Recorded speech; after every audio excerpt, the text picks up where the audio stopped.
আমার নেত্রী শেখ হাসিনা তুলনা যার নাই।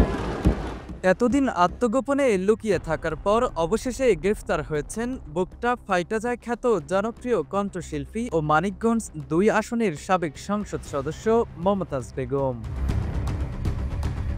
গোপন সংবাদের ভিত্তিতে সোমবার মধ্যরাতে ধানমন্ডির স্টার কাবাবের পেছনের একটি বাসা থেকে তাকে গ্রেফতার করা হয়েছে। সেখান থেকে মমতাজকে ডিবি কার্যালয়ে রাখা হয়। এরপর আজ আদালতে তুলে তার বিরুদ্ধে রিমান্ড আবেদন করা হবে বলেও জানানো হয় পুলিশের পক্ষ থেকে।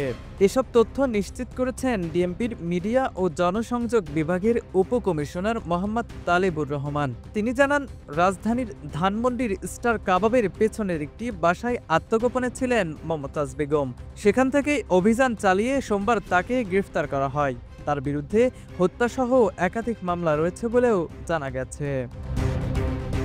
ডিবির যুগ্ম কমিশনার মোহাম্মদ নাসিরুল ইসলাম জানান, আওয়ামী লীগের সাবেক এই এমপির বিরুদ্ধে রাজধানী ও মানিকগঞ্জে বৈষম্য বিরোধী আন্দোলনের হত্যাসহ আরও একাধিক মামলা রয়েছে।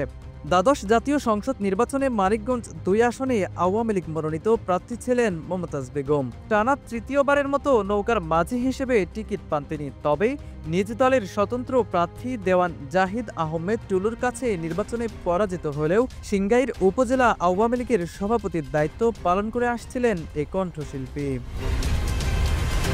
গত ৫ আগস্ট ছাত্র জনতার আন্দোলনের মুখে আওয়ামী লীগ সরকারের পতনের পর আত্মগোপনে চলে যান মমতাজ বেগম।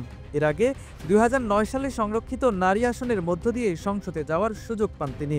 এরপর ২০১৪ ও ২০১৮ সালের নির্বাচনে জয়লাভ করে সংসদ সদস্য হিসেবে নির্বাচিত হন।